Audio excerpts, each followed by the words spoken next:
Hello, I'm Adrian Finnegan, and this is Counting the Cost on Al Jazeera, your weekly look at the world of business and economics. This week, taking the chip war up a notch, Beijing has started to restrict the export of two materials used in the manufacturing of semiconductors.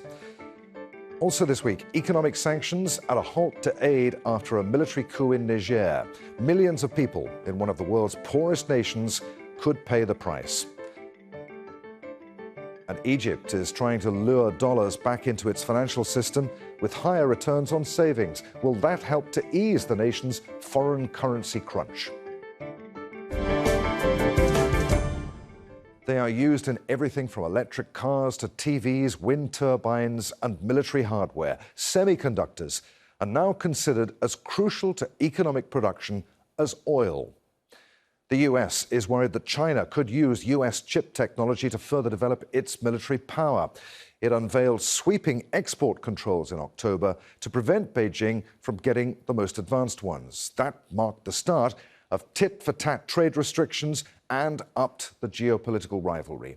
In its most recent move, China has begun to restrict the export of industry-critical materials. Al Jazeera's Katrina Yu reports from Beijing. This Beijing market sells nearly every electronic product you can think of, and many of them contain gallium and germanium, raw materials critical for the development of semiconductors. China is the world's largest supplier of both, and foreign buyers will now have to apply for licenses to purchase them. This seller says the move is fair. It's right that China has this restriction. If we don't have countermeasures, America will continue to put sanctions on China. China should develop its own technology faster to make our country stronger. The export control is Beijing's response to wide-ranging US restrictions targeting Chinese technology firms. The price of these raw materials has risen in recent weeks. Chinese analysts say Beijing is sending a warning to the United States by putting export controls on germanium and gallium, and this could just be the beginning of more restrictions on other critical raw materials. Multinational companies say they're being caught in the geopolitical crossfire between the two superpowers. Business confidence has eroded. Automakers are particularly concerned. Many firms are being forced to separate supply chains, which is hurting their bottom line. Companies are adapting to that. Most of them are adopting a China for China policy. This, to a certain extent, implies duplications, which are expensive. It implies the need to have a certain volume in order to be competitive in China when you cannot support your operations from overseas. It implies developing R&D locally, which can be expensive. So there's a lot of angles from which it is concerning to us. Some European firms are exploring non-Chinese sources of raw materials in case of an escalation. There's uncertainty, there's a risk about it. And any risk, any uncertainty is not good for business. It means that investment decisions, employment decisions, they're going to be affected by this. Beijing says the move protects China's national security and does not target any third party. It is an international practice to implement export control on gallium and germanium-related items. These items are commonly controlled by major countries in the world. But state media say the U.S.'s defense industry is likely to suffer. Germanium and gallium are used in advanced radar systems, warships, and ground installations. Washington says it also wants to keep American technology out of reach of China's armed forces. Where is the end point? The U.S. is insistent that China is a threat. They're trying to contain it. They're saying we're not going to let you have, quote, our technology. But it's not just U.S. technology. They're also going to Japan, they're going to Holland and saying don't sell China any equipment. In 2010, China imposed a ban on all so-called rare earth exports to Japan after a dispute sparked by a boating collision. If Beijing chooses to implement further controls, the price of countless devices, including smartphones, laptops, and solar panels, could rise. Katrina Yu, for Counting the Cost, Beijing. Joining us now from Seattle is Alex Capri, who's Senior Lecturer at the National University of Singapore Business School. Good to see you again. Alex. So the export controls on these two rare minerals, gallium and germanium, have come into effect. What's going to be the impact on markets and companies that need these materials? Well, first of all, they're actually not that rare. There are alternate sources. Now, initially, because so much of this processing is taking place in China, the initial reaction from the markets will be, of course, a spike in price, but it's also going to trigger a move towards accelerated de-risking from these supply chains. It's going to spark alternative processing and sourcing in other parts of the world. So I think short term there could be an impact, but mid to long term we will see these supply chains correct themselves. So this could, in a way, backfire for China. Oh, no, absolutely. And I think the forerunner to this event happened 10 years ago when we look at rare earths, when China effectively cut off Japan and also imposed controls on rare earths to a lot of the Western countries. So that was 10 years ago when China controlled about 98% of so-called rare earth minerals, which, again, are not that rare. Now, if we fast forward a decade, China's percentage of that market has dropped from about 98% back in 2010 to somewhere in the mid 60 percentiles. And also, we're seeing de-risking, and we're seeing accelerated, spreading of the new assets and the processes around the world. So this is only going to further accelerate this restructuring, if you will, even friendshoring, as some people have described it, when it comes to looking for not just looking for the new sources, but setting up the processing in places like Australia, Canada, the United States. Even Europe is now shifting. Okay, what about looking at it the other way up, the export controls imposed by the US? Is there a way for China to get around those? Well, we're obviously in a new era, and we're covering relatively new territory when it comes to this reorganization, if you will, of key technology supply chains at the bottom end, which of course includes semiconductors, and then also the supply chain at the top end, which includes these minerals and these critical minerals and rare earths that we've been talking about. But for the U.S., is in a much stronger position, along with its allies, and particularly the group of 5 countries in the semiconductor value chain, which of course would be Japan, South Korea, Taiwan, the U.S., and the Netherlands. So the power structure in that regard is much more asymmetric when it comes to the U.S. and its allies versus China's ability to throw its weight around, if you will. But to what extent, though, is this a buying time game by the US? I mean, there's no way ultimately that it's going to preserve its technological primacy in the long term, is there? Well, I think it's a matter of a couple of things. The first is, yes, it's a stalling tactic. It's a way of essentially slowing down China's capabilities when it comes to leading edge technologies and around dual use technologies. These are, of course, technologies that are commercial but can be applied for military purposes. At the same time, what we're seeing is a refocusing, if you will, in the US and other countries around innovation mercantilism, if you will, sort of pushing their own capabilities and trying to push their lead out. But yes, ultimately, and particularly around the trailing edge end of the value chain when it comes to semiconductors, we will see China eventually be able to really capture parts of that market. In the meantime, we've got this resource nationalism going on right now. Where does it end? The tit-for-tat can't continue forever, can it? Somehow this has got to be solved, but how?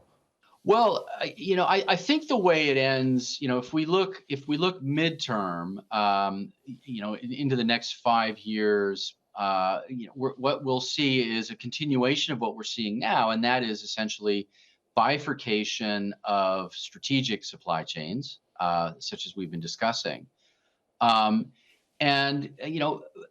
in ongoing trade and ongoing commerce around the less strategic, less sensitive areas.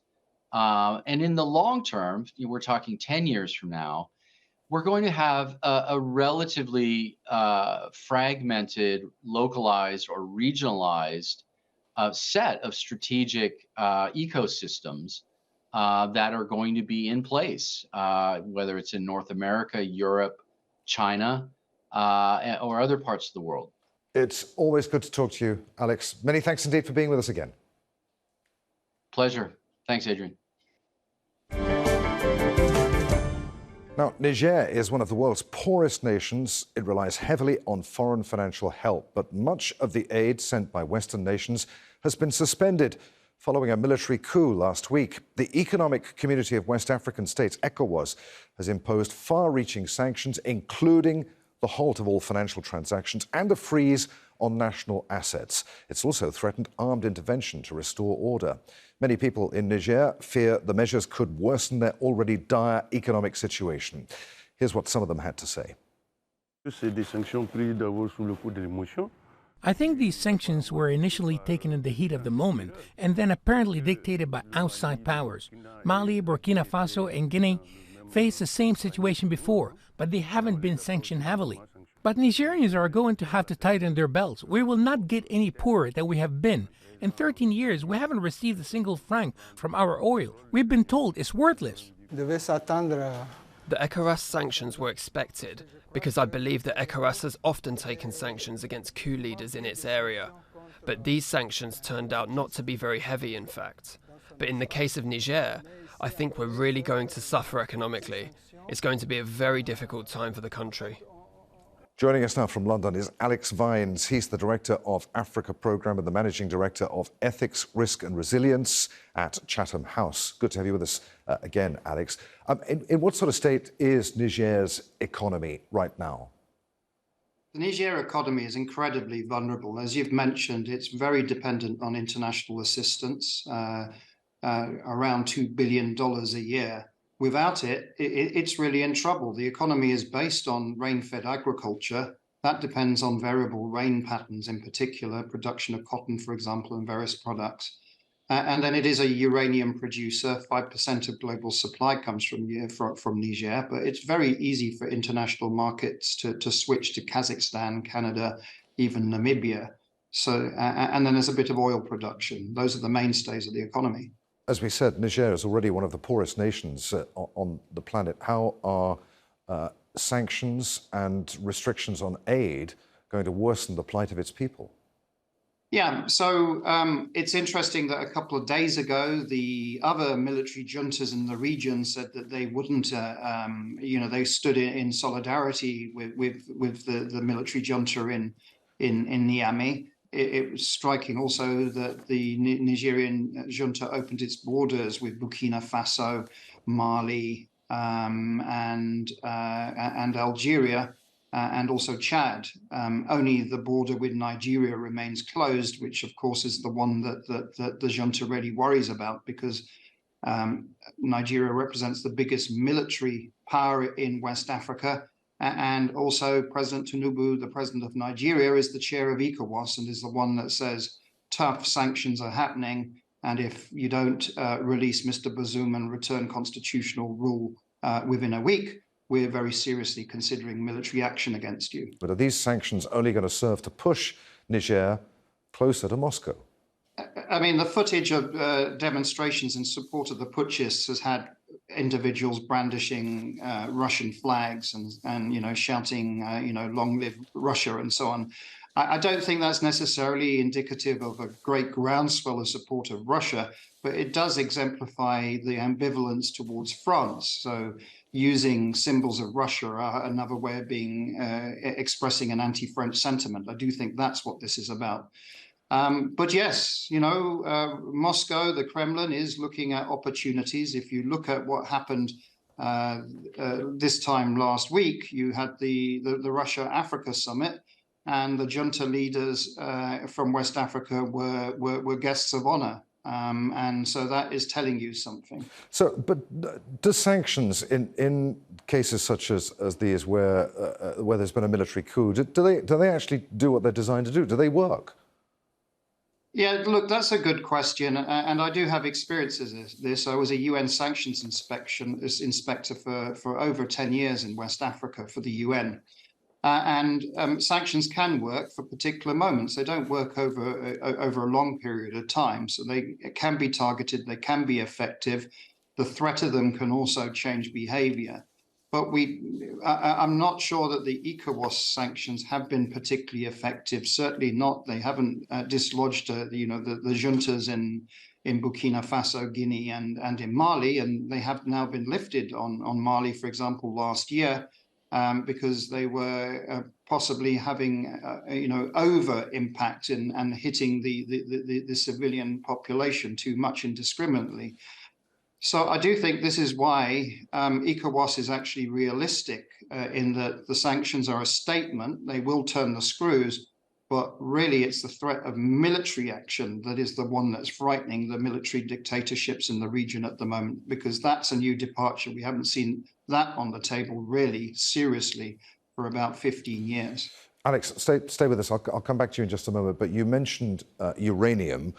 Niger is one of the world's biggest producers of uranium, which of course fuels things like nuclear power stations. The nation produced more than 2,000 tons of high-grade uranium last year. That's 5%, as Alex was saying, of global output.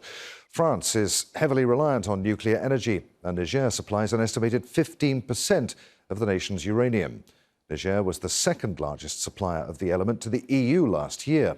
The bloc and the French government say that if supplies suddenly stop, they do have a few years' worth of uranium stocks. What has been the impact then? We mentioned, that there's a stockpile of uranium for France and the EU, but what has been the impact on the uranium market so far, Alex? Is the situation ultimately going to affect France's nuclear power industry? France has designed diversification of uranium supply, given just how important nuclear is for French energy supply, 75% of their energy, of their civil energy. And so I don't think that the Niger crisis will particularly impact them. There is a strengthening of uranium prices a little bit at the moment on the markets. But Niger is expensive to produce, even though it has vast uranium assets. It is only 5% of global supply. And so there are, as I already mentioned, countries like Kazakhstan, Canada, Australia, indeed even Namibia that could step in on this. So I don't think this will disrupt either French energy supply or EU ones. What it will do is deny further money for the Nigerian government, because how are you going to be able to export the uranium if the country's under sanctions? Alex, it's always great to talk to you on Counting the Cost. I always learn something new. Many thanks indeed for being with us. Alex Vines there in London. Thank you.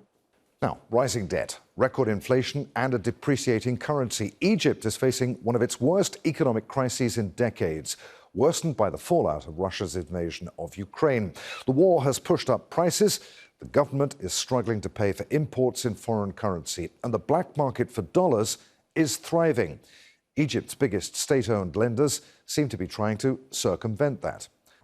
The National Bank of Egypt and Bank Misr issued 2 new savings certificates in US dollars for 3 years. The first offers an annual return rate of 9%, to be paid upfront in Egyptian pounds. The second extends a 7% annual yield, paid quarterly in dollars. The government has promised to apply a flexible foreign exchange rate as part of a $3 billion loan from the International Monetary Fund.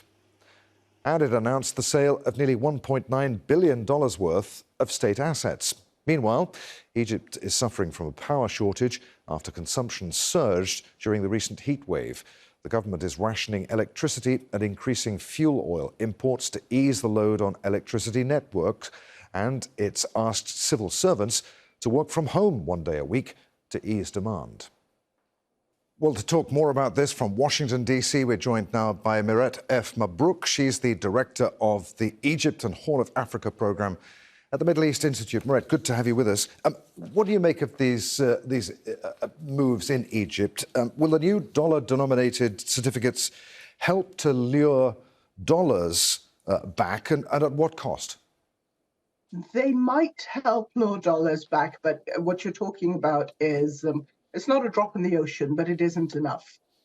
They very well may bring back dollars. The last certificates they did like this for domestic currency did extremely well. All right, so what does Egypt need to do to solve its hard currency crunch? It needs foreign direct investment, and it needs it fast. The problem is, this kind of problem is usually self-defeating in that you have less hard currency on the market, people start to hoard it, there's even less of it on the market, and so on. So what you are really talking about is a bit of a crisis in confidence and a lack of hard currency. The two don't go well together. So what Egypt needs is time to be able to bring on that FDI, and it's capable of doing so. It has diverse and valuable assets, and it has a lot to offer. But I think the economy is now in such straits that everything needs to be put in fast forward, and that's where the difficulty is. As part of all of this, Egypt has secured an IMF loan, but it's pretty small, really. Is it actually going to make any difference? So the value of the IMF loans isn't usually in the amount of money it is. In this case, it's a $3 billion loan. It's not about the $3 billion loan. It's about the IMF saying, we think this country is safe enough for other people to be able to invest in. So it's about the certificate of approval that goes with it, if you like. But as part of this IMF deal, Egypt has agreed to sell some state assets and pledged to free float the exchange rate as well. Well, I mean, what state assets is it going to sell off? And is free floating the exchange rate actually going to help it? It wasn't so much about selling off state assets. It's about the state taking a step back from the economy and allowing the private sector to do its job. So Egypt has lots of assets that it can sell, and it's actually advantageous for them to be sold because many of them are bloated. Free floating the exchange now, Egypt has devalued the currency several times. At the moment, it won't be able to devalue anymore because there just isn't the hard currency available to be able to back that to back another devaluation up. And at the moment, the currency is holding stable on official markets. The black market is another matter, of course. President Sisi said that he wasn't willing to devalue the currency anyway because of the impact that it has on people. But he's getting a certain amount of pressure from investors in the Gulf to do something, isn't he? There has been a lot of pressure from the Gulf because the Gulf has generally has formerly been extremely supportive of Egypt financially, but and it says it continues to wants to continue to do so, but there are now, it's no longer with no strings attached. They want to see reforms, and most of the Gulf countries now just coming in as investors, and they want to see returns on their investment. The president has said he can't devalue anymore, and as a matter of fact, that's actually correct. At the moment, he can't. The central bank can't devalue anymore because it would be really problematic at the moment. And I think the IMF realizes that, which is why they're not pushing at the moment. It may have to do so, down the line, but not now. Miret, you mentioned the black market in Egypt. I mean, how big is that black market? How much damage is it doing to Egypt's bottom line? A lot. So it's a lot. Now, the black market had sort of gone away for a long time, but it reemerged with a vengeance after the Ukraine war, when you started getting less hard currency in the economy, and there is there's over a £10 difference now between the ordinary market and the parallel market, and what that means is people tend to hoard their dollars and trade them on the hard market in speculation of further devaluation or rising prices.